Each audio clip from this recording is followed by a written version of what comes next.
대통령이 뭔가 이런 기자들의 날카로운 질문에 대해서 허심탄회하게 답변을 하는 것이 아니라 또다시 본인의 생각이나 대통령실의 입장을 앞서 알려졌던 내용들을 다시 한번 반복하거나 또는 일방적인 메시지에 불과하게 된다라고 한다면 국민들께서 보시기에는 이런 기자회견을 무엇하러 했냐라는 이야기 나올 수밖에 없다고 생각합니다. 옳고 그름의 문제를 조금 더 떠나서 유족들이나 혹은 국민들이 원하는 방향이 있거든요. 그것은 옳고 그름의 문제가 아니라고 생각을 해요. 그렇다면 속 시원하게 이런 부분들은 이렇게 받아들인다. 그런데 이런 부분들은 이런 방향이라면 검토해보겠다. 이런 좀 더 전향적인 일부 전진된 그런 해결을 내놓는 그런 기자회견이었으면 합니다. 윤석열 대통령은 5월 9일 목요일 오전 이곳 브리핑룸에서 취임 2주년 기자회견을 가질 예정입니다. 지난 2년 정부의 국정 운영 기조와 정책 추진 상황을 설명드리고 앞으로 3년의 국정 운영 계획을 말씀드릴 것입니다. 네, 오늘 대통령실 얘기가 아마 주로 계속 이룰 것 같은데 얘기 이어가 보도록 하겠습니다. 자, 장가 기자, 일단 주제 제약 없이 모든 현안에 대해서 대통령이 기자들 질문을 자유롭게 받고 모든 이슈에 대해서 다 답변을 하겠다는 거예요. 그렇습니다. 우선 기자회견이 있기 전에는 이제 모두 발언을 영상으로 대체를 하고 그 후에 기자들과 대화가 있을 때는 1시간가량이나 기자들의 질문을 무작위로 받겠다 이렇게 윤석열 대통령이 얘기를 했다고 합니다. 연초에 많은 분들 기억하시겠지만 대통령이 KBS와의 특별 대담을 통해서 새해 구상을 밝힌 바 있었죠. 기자들이 즉석에서 현안에 대해 묻고 대답하지를 못하니까 이거 보고 좀 소통이 부재한 것 아니야 이런 얘기가 있어 왔는데요. 대통령은 이번 기자회견에 대해서 어떤 질문이든 가리지 않고 받겠다라고 얘기를 했습니다. 지난 2022년 8월 대통령이 취임 100일일 때 취임 100일 기자회견 할 당시에는 기자들의 질문을 30분가량 받은 적이 있었는데요. 자, 그때 기자회견에는 어떤 얘기를 했는지 윤석열 대통령의 목소리 들어보시죠. 그 인사쇄신이라고 하는 것은 국민을 위해서, 국민의 민생을 꼼꼼하게 받들기 위해서 아주 치밀하게 점검을 해야 되는 것이지 어떤 정치적인 국면 전환이라든가 이런 지지율 반등이라고 하는 그런 그 정치적 목적을 가지고 해서는 저는 안 된다고 생각하고 우리 대통령실부터 어디에 문제가 있었는지 지금 짚어보고 있습니다. 네, 저게 벌써 1년 9개월 전 기자회견 모습입니다. 그 이후에 모레 이제 처음으로 윤 대통령이 기자들 질문 받으면서 회견을 갖는다고 하는데, 자 이종근 실장님, 네. 일단은 모든 질문을 다 받겠다고 했는데 가장 관심은 두 개입니다. 최혜병 특검법, 그 김건희 여사 관련 논란인데, 자 앞선 대담하고 담화에서 나왔던 어떤 그런 모습들 을 본다면은 또 실망감을 또 느낄 수 있는 국민들이 좀 많을 텐데, 속 시원한 해결책 답변 나올 수 있을까요? 그렇죠. 앵커께서 지적하셨듯이 앞선 대담과 담화가 좀 국민들이 답답하게 느낀 이유가 지금 대통령실의 어떤 그런 그 입장이 지금까지 우리는 잘했지만 국민들이 못 알아줬다 이런 어떤 패턴들이었거든요. 네. 그리고 속 시원한 어떤 해결책보다는 입장, 그러니까 지금까지 왜 그런 입장을 견지하고 있는지에 대한 그런 정의, 규정 뭐 이런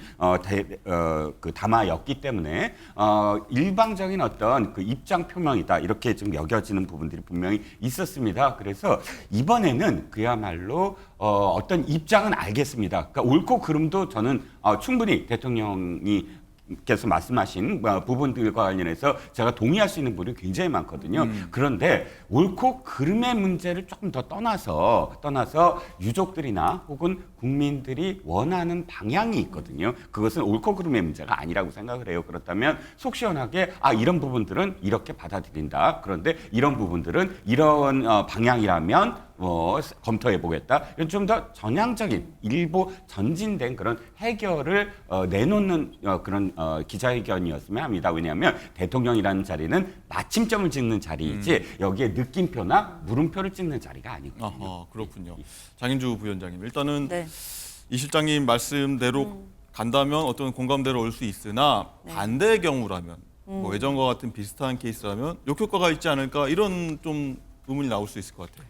그렇죠. 이종호 실장님이 앞서 말씀 주신 것처럼 대통령이 뭔가 이런 기자들의 날카로운 질문에 대해서 허심탄회하게 답변을 하는 것이 아니라 또다시 본인의 생각이나 대통령실의 입장을 앞서 알려졌던 내용들을 다시 한번 반복하거나 또는 일방적인 메시지에 불과하게 된다라고 한다면 국민들께서 보시기에는 이런 기자회견을 무엇하러 했냐라는 이야기 나올 수밖에 없다고 생각합니다.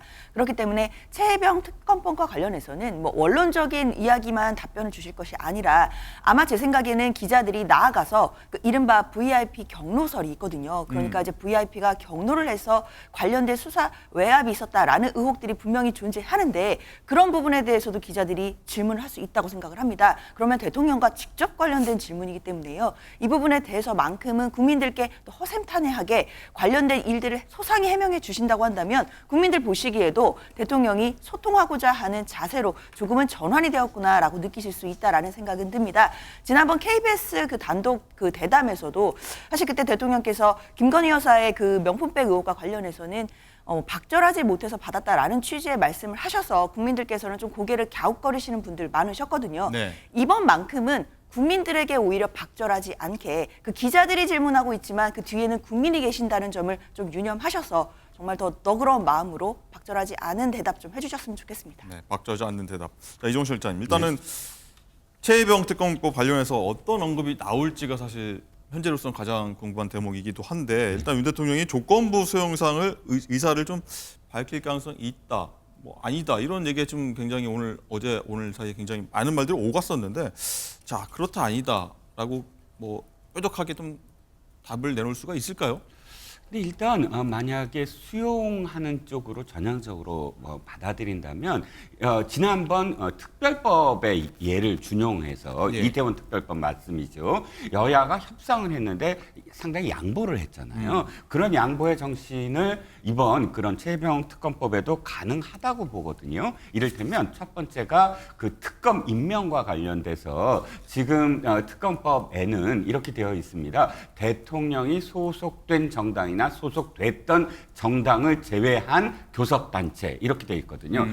그렇다면 사실 해당되는 정당은 민주당밖에 없습니다. 그러니까 민주당이 이번에 추천을 해서 특검에 임명하게끔 한다라고 이제 명시가 돼 있는데 특검법을 하는 이유는 정치적 중립성을 유지할 수 있는 그런 이 인물에게 수사를 공정하고 투명하게 맡기는데 특검의 어떤 취지가 있다고 봅니다. 네. 그런 대목은 만약에 그 이후라도 어떤 특검도 다 그렇게 야당이 추천하는 식으로 결론을 짓는 선례를 남길 수는 없거든요. 이런 부분들과 관련돼서 야당이 그 부분을 양보하고 또 전향적으로 받아들이는 이렇게 타협할 수 있는 저는 협상을 할 수 있는 여지가 충분히 있다고 생각을 합니다. 그렇다면 그런 부분과 관련돼서 혹시 특별법을 준용해서 좀 협상을 해서 받아들이는 쪽으로 제안을 하지 않을까 싶습니다. 예.